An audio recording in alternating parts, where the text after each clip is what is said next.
ውድ የጌታ ወገኖችና የእግዚአብሔር ቤተሰቦች እግዚአብሔር ስለ ሁሉ ነገራችን መልስ አለው።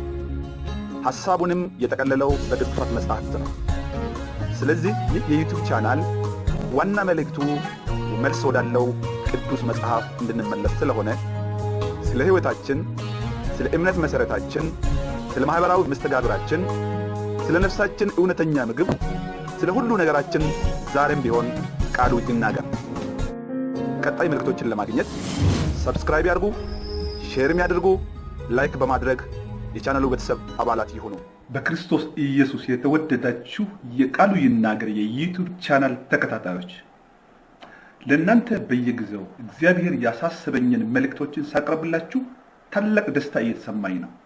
ለእግዚአብሔር መንግሥት አገልግሎትም የራስን ድርሻ ለማበርከትና የአንድን ብልት ሚና ለመጫወት ያህል እንደሆነ አስባለሁ።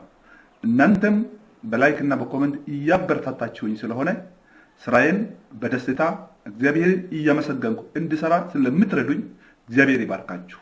ዛሬም አንድ ጉዳይ ይዤላችሁ መጥቻለሁ። ምንድነው ብትሉ በዛሬው ዘመናችን አሁን ባለንበት ዘመን ውስጥ ሰዎች የእግዚአብሔርን ሙሉ ሐሳብ መስበክ የተውበት ዘመን ላይ ነው ያለነው።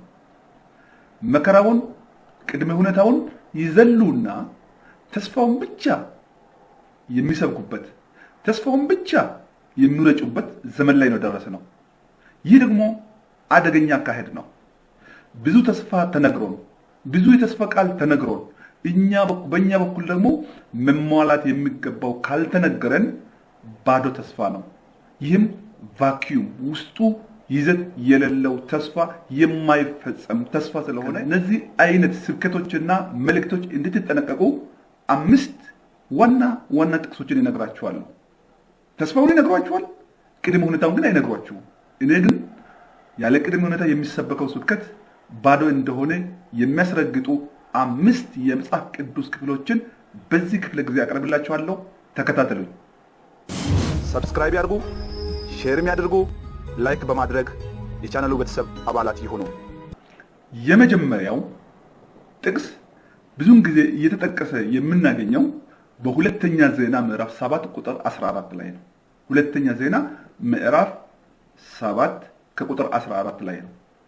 እነዚህ የተስፋ ቃልን በመናገር ሁሌ የሚደሰቱና ተከታዮቻቸው እንዳይቀነሱባቸው በመጨነቅ ተስፋው ላይ የሚያተኩሩ ሰዎች ይህንን ጥቅስ ሲያነቡ ምድራችሁን ይፈውሳለሁ፣ ወደ እናንተ ይመለሳለሁ በማለት ይጀምራሉ። በስሜ የተጠራ ሕዝብ ወደ እኔ ቢመለሱ እኔ ምድራቸውን ይፈውሳለሁ ብለው ዘለው ይዘጋሉ። ምድራችን እንደምትፈወስ፣ ኃጢአታችን ይቅር እንደሚባል እነዚህን በመጨረሻ ላይ የተቀመጡ የተስፋ ቃላትን አስቀድመው ለሕዝቡ እንደ ተስፋ ይረጫሉ። ነገር ግን የእግዚአብሔር ቃል በዚህ የመጽሐፍ ቅዱስ ክፍል ላይ 4 ቅድመ ሁኔታዎችን አስቀምጦ ነው ቀጥሎ ሁለቱን የሚናገረው። ቅድመ ሁኔታው ስንት ነው? 4። ተስፋው ስንት ነው? 2። ላንብበው። እንዲህ ይላል፣ በስሜ የተጠሩት ሕዝብ ሰውነታቸውን አዋርደው ቢጸልዩ፣ ፊቴንም ቢፈልጉ፣ ከክፉ መንገዳቸውም ቢመለሱ ከሰማይ ሆኜ እሰማለሁ፣ ኃጢአታቸውንም ይቅር እላለሁ፣ ምድራቸውንም እፈውሳለሁ። ስንት ቅድመ ሁኔታ ነው ያለው? 4። ተስፋዎቹ 2 ወይም 3 ናቸው። ቅድመ ሁኔታዎችን ልንገራችሁ፣ አንብበነዋል። የግድ መዘርዘር አያስፈልገኝም። መዘርዘር ካስፈለገ አንደኛ ራሳቸውን ቢያዋርዱ በትህትና ቢቀርቡ የሚለው፣ ሁለተኛ መጸለይ ቢጸልዩ፣ ሶስተኛ የእግዚአብሔርን ፊት ቢፈልጉ፣ አራተኛ ከክፉ መንገዳቸው ቢመለሱ። እቺ በሐሰተኞች ነቢያትና በዘመኑ የተስፋ ቃል ሰባኪያን፣ የብልጽግና ወንጌል ሰባኪያን የማትነካው ክፍል ነች።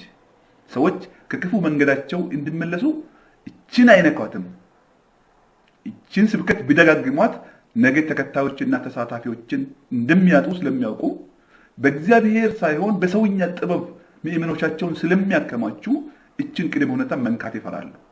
እነዚህን 4 ቅድመ ሁኔታዎችን ካሟላን ራሳችንን በፊቱ ካዋረድን ከጸለይን እና ፊቱን ከፈለግን ከዛ ደግሞ ከክፉ መንገዳችን ከተመለስን እግዚአብሔር የተስፋ ቃል ያላቸውን ነገሮች ያሟላልናል። ያን ምን ያደርጋል? እሱ ከሰማይ ሆኖ ይሰማናል፣ ኃጢአታችንን ይቅር ይልልናል፣ ደግሞ ምድራችንን ይፈውሰናል ማለት ነው። ስለዚህ ቅድመ ሁኔታውን ከነ ተስፋ ቃሉ እንስበክ። እንደ ሌሎቹ እንደ ሐሰተኞቹ ሰዎችን ለማቆየት ለማዘናጋት ባዶ ተስፋ አንርጭ። አንደኛው እሱ ነው። ሁለተኛው ትንቢተ ኢሳይያስ ምዕራፍ 1 ከቁጥር 19 እስከ 20 ያለው ትንቢተ ኢሳይያስ ምዕራፍ 1 ከቁጥር 19 እስከ 20 ያለው እዚህ ጋር ሰዎች መጀመሪያ የሚሮጡት እሺ ብትሉ የምድርን በረከት ትበላላችሁ ዘንድ የለም። ጸጥ ጥቅሱ ይሄን ብቻ ያወራ። እሺ ብትሉኝ ብትታዘዙኝ የምድርን በረከት ትበላላችሁ ይላል። ትክክል ነው። ሌላም አለ።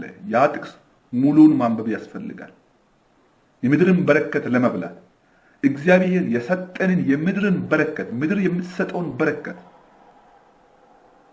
ለመብላት ቅድመ ሁኔታ ተቀምጧል እዛ ውስጥ ማለት ነው። በግልጽ ልንሰበክ ይገባል። እንዳትሸወዱ፣ እንዳታንሳፍፉን አደራ አደራ። እናንተም እንዳትሸወዱ። ይህን መልእክት የማቀርበው ብዙ የሚሸውዱን ብዙ በተስፋ የሚያንሳፍፉን መሰረታችን እንድንለቅ የሚያደርጉ ሰባኪዎች ስለበዙ ነው እነዚህ ነገሮች የማወራው። እስቲ ቅድመ ሁኔታውን ነኝ ከዚህ ጥቅስ ከትንቢተ ኢሳይያስ ውስጥ ማለት ነው። ብዙም ጊዜ የሚሰበከው ተስፋ የምድርን በረከት ትበላላችሁ የሚለው ነው ጎልቶ። እግዚአብሔር ይባርከናል፣ አሰበን ይባርከናል። አዎ፣ ነገር ግን በእኛ በኩል ደግሞ የሚፈልገው እዛ ጥቅስ ውስጥ አለ። ቅድመ ሁኔታው እሺ ብትሉ ብትታዘዙ የሚለው ቅድመ ሁኔታ ካሟላን ማንም አይከለክለንም። እግዚአብሔር አዞ ምድር የምትሰጠውን በረከት እንበላለን። ባንታዘዝም ነገር አለ። ቀጥሎ ያለው አለ። ማንበብ ጥሩ ይመስለኛል። ሙሉ ላንብበው። እሺ ብትሉ ብትታዘዙኝም የምድርን በረከት ትበላላችሁ። እምቢ ብትሉ ግን ብታምፁ ሰይፍ ይበላችኋል። እቺ ትሰበካለች። እናንተ ራሳችሁ መገምገም ትችላላችሁ። ሁለተኛው እቺ ነች። ሶስተኛው ጥቅስ በተለምዶ ብዙ ሰባኪያን ምእመናዎቻቸውን ወይም ተከታዮቻቸውን ለማስደሰት ቆርጠው የሚሰብኳት የማቴዎስ ወንጌል ምዕራፍ 6 ቁጥር 33 ነው። ሙሉ ጥቅሱን ታውቃላችሁ። ነገር ግን ብዙ ጊዜ የሚሰበከው ቃሉ የሚናገረው ምንድነው? ሳናስብ ከውስጣችን የምናስበውን እግዚአብሔር ስለሚያውቅ ይሰጠናል። ከዛ ምን ይላል? ሁሉ ይጨመርላችኋል። የሚታሰቡት ሁሉ ይጨመርላችኋል። ያ ሁሉ ይጨመርላችኋል የሚለው ጎልቶ ይሰበካል። ሙሉን ጥቅስ ስናነብ ግን እንደዛ ሄደ። አጭር ነች። እችን አጭሯን እንኳን ቆርጠው ለመስበክ ይታገላሉ። ምኑ ይቆረጣል? አሁን አጭር ጥቅስ ነች። ማቴዎስ 6:33 በጣም አጭር፣ ግልጽ፣ ስትሬት ፎርዋርድ ጥቅስ ነች። ከዚህ የምትቆረጥም እንኳን ነገር ለመቆረጥ ማጥበቃ ሙሉ ላንብብ። እንዲህ ይላል፣ ነገር ግን አስቀድማችሁ የእግዚአብሔርን መንግስት ጽድቁንም ፈልጉ፣ ሌላው ይጨመርላችኋል። ታዲያ ምን አስሮጠን? ወደ ሌላው ምን አስሮጠን? ስለሚጨመርልን ለመስበክ ትልቁ የስብከታችን ርዕስ ለማድረግ ምን አስሮጠን? ቅድመ ሁኔታው ሁለት እኮ ነው። የእግዚአብሔርን መንግስት አገዛዙን፣ የፊት መንገዱ ጽድቁን፣ እነዚህን ሁሉ አኳየር ካደረግን ሌላው በራሱ ይመጣል ነው። መስበክም አያስፈልግም። መስበክ ያለብን ቅድመ ሁኔታውን አሟልተን እንድንገኝ የሰው ልጆች መገኘት በሚገባቸው ቦታ እግዚአብሔር በሚጠብቃቸው ቦታ ላይ እንዲገኙ መርዳት ነው። ሌላው በራሱ ይመጣል ነው። እኛ ተስፋው ላይ ተንጠልጥለን ቅድመ ሁኔታዎችን እናስረሳና እናዘናጋና ለተከታዮቻችን አንናገራትም። ጠንከር አድርገን ከተናገርን ነገ እንደምናጣቸው ከነሱ የምንሰበስበውን ገንዘብ ስለምናጣ አይነክ አድርገን እንዘላቸዋለን። ወደ በረከቱ ወደሚጨመረው ይበዛል እያልን እንቀጥላለን ማለት ነው። አደጋ ስለሆነ ቅድመ ሁኔታውን ከነ ተስፋው ይዘን ሚዛኑን የጠበቀን የእምነት ቃል እንስበክ። ሶስተኛው እሱ ነው። አራተኛው ደግሞ ብዙውን ጊዜ ይጠቀሳል። እቺ በጣም ፍሪኩዌንሲዋም የሚበዛ ይመስለኛል። ብዙ ጊዜ ተደጋግሞ የሚጠቀስ ይመስለኛል። የዮሐንስ ወንጌል ምዕራፍ 15 ቁጥር 7 እግዚአብሔር እንዲህ ብሏል፣ የምትወዱትን ሁሉ ለምኑ ይሆንላችሁማል። ደሳይ ስብከቱን ከዛ ነው የምንጀምረው። የምትወዱትን ሁሉ ለምኑ ይሆንላችሁማል። እውነትም ልብን የሚያሞቅ ቃል ነው፣ የእግዚአብሔርን ቃል ነው። ነገር ግን እነዚህ የብልጽግና ወንጌል ሰባኪዎች፣ ባዶ ተስፋን የሚረጩ ነቢያት እዚህ ላይ መንጠልጠል ያስፈልጋቸው ምንድነው? መሟላት የሚገባው ነገር ከበድ እንደሚል ስለሚያውቁ ስለሚያስተውሉ እንኳን ተከታይ ምእመኑ እሱም እንደማያሟላ ስለሚሰማው ወደ አለመንካት ይገባል።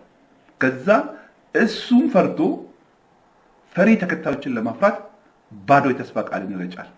ከዚህ አይነት እንድንጠነቀቅ ነው። እግዚአብሔር ቅድመ ሁኔታ ካስቀመጠ ከነ ቅድመ ሁኔታው መናገር አለብን። እግዚአብሔር ነፃ ያለውን ደግሞ ነፃ ነው ብለን መስበክ ያስፈልገናልና ቅድመ ሁኔታውን ልንገራችሁ። እዚህ ጥቅስ ሙሉ ላንብብ። ዮሐንስ ወንጌል ምዕራፍ 15 ቁጥር 7 ሙሉ ላንብብ። ወስዶ እንደዚህ ይላል፣ በእኔ ብትኖሩ ቃሎችም በእናንተ ቢኖሩ ነው የሚለው። ቀጥሎ ያለው ተነቧል። ኦሬዲ ተነቧል። ቀጥሎ ያለው ተነቧል። የምትወዱትን ሁሉ ለምኑ ይሆንላችሁማል። ግልጽ ነው። ምን ስትሆኑ? በእኔ ብትኖሩ አለ ኢየሱስ። ቃሎችም በእናንተ ዘንድ ቢኖሩ፣ ቃሎችም እያንዳንዱ የነገርኳችሁ ቃል በእናንተ ዘንድ ቢኖሩ፣ ተግባራዊ ቢሆኑ፣ ቢጠበቁ ስለ ቀሪው አትጨነቁ። የምትወዱትን ሁሉ ለምኑ ይሆንላችሁማል ይላል። ስለዚህ ቅድመ ሁኔታን ከነ ተስፋ ቃሉ እንስበክ እንጂ ሰዎችም ለማዘናጋት ደጋፊዎችን ለማፍራት እንደዚህ አይነት ለብ የሆነ ሻለው የሆነ ትምህርቶችን ባንከተል መልካም ነው። አራተኛው እሱ ነው። አምስተኛውና የመጨረሻው የያዕቆብ መልእክት ምዕራፍ 4 ከቁጥር 7 እና 8 ላይ ነው። ዲያብሎስን ተቃወሙ ከእናንተ ይሸሻል፣ እግዚአብሔርም ወደ እናንተ ይቀርባል። አሁን የተናገርኩት የእግዚአብሔር ቃል ነው። ምን የሚቀነስ ነገር የለም። ነገር ግን ሙሉ አይደለም። ዲያብሎስን ተቃወሙት ከእናንተ ይሸሻል፣ እግዚአብሔርም ወደ እናንተ ይቀርባል፣ ምንም አትፍሩ ብለን መስበክ እንችላለን። ግን ይህ ሙሉ የእግዚአብሔር ሐሳብ አይደለም።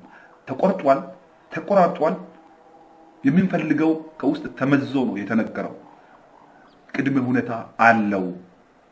እናንተም ስታውቁ መጽሐፋችሁን ረጋ ብላችሁ ከገለጣችሁ፣ ለዚህ ነው ብዙውን ጊዜ ሰባኪዎችን ቅዱስ መጽሐፍ ይዘን የምንከታተለው። እሱ ስለሰበከ ዝም ብለን አሜን የማንለው እሱ የሚናገረውና በቅዱሱ መጽሐፍ ውስጥ የተጻፈው ካልተመሳሰለ፣ እኩል ካልሆነ ዝም ብለን አሜን አንለው። ተጠልፏል ወይም ተቆርጧል። አሁን እንደዚህ አይነት ስብከቶች ይቀርባሉ። ዲያብሎስን ተቃወሙ ከእናንተ ይሸሻል። ምን ስትሆኑ? ሙሉ ላንብብላችሁ። የያዕቆብ መልእክት ምዕራፍ 4 ከቁጥር 7 እና 8 ሙሉ ላንብብላችሁ። እንዲህ ይላል፣ እንግዲህ ለእግዚአብሔር ተገዙ።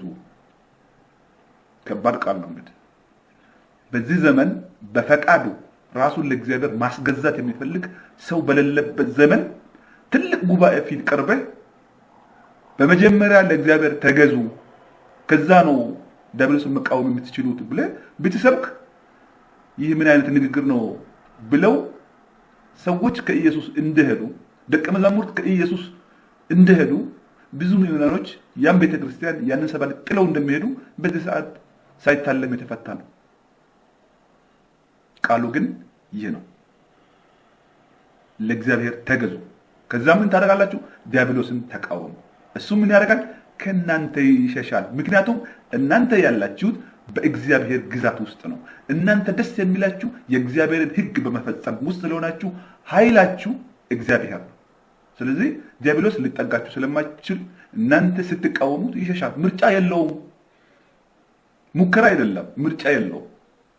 ቃሉ እናንተ ዘንድ ስላለ ምርጫ የለውም፣ ይሸሻል። ከዛ ምን ይላል? ወደ እግዚአብሔር ቅረቡ። እንደፈለጋችሁት ሆኖ አይደለም፣ ወደ እግዚአብሔር ቅረቡ። እግዚአብሔር ምን ያደርጋል? ወደ እናንተ ይቀርባል። ተቆርጦ አልተሰበክንም፣ ተስፋውን ብቻ አልተነገረንም። እስከ መቼ በዚህ እንዘልቃለን? ሰዎች ከእግዚአብሔር ጋር ሊያጣሉን የእግዚአብሔር ቃል የሆነውን መጽሐፍ ቅዱስ በእጃቸው ይዘው እየቆረጡ እየጎመዱ ከመሃል ደግሞ ጥራዝ እየነጠቁ እነና እናንተን ከእግዚአብሔር ጋር ለማጣላት የማይፈነቅሉት ድንጋይ የለም። የራሳቸው ገቢ እንዳይቀነስባቸው፣ ተሳታፊና ተከታይ እንዳይቀንስባቸው ቃሉን ነው የሚቀንሱት። ከዚህ ጋር እንዳትስማሙ እግዚአብሔር ወደኔ ይህንን መልእክት ስላመጣ እኔ ጋር እንድቆይ አልፈለኩም፣ ለእናንተ ለማካፈል ወደድኩ። እግዚአብሔር ወደ እኔ ሲያመጣ ምን ያክል ፍቅር እንዳለው ይሰማኛል። ይህም መልእክት ደግሞ ለሁላችሁም ሳስተላልፍ እግዚአብሔር በዛው ፍቅር ሁላችንም እንደወደደ ይሰማኛል። ለምን? እግዚአብሔር ይወዳችኋል፣ እኔም እወዳችኋለሁ። ተባረኩ።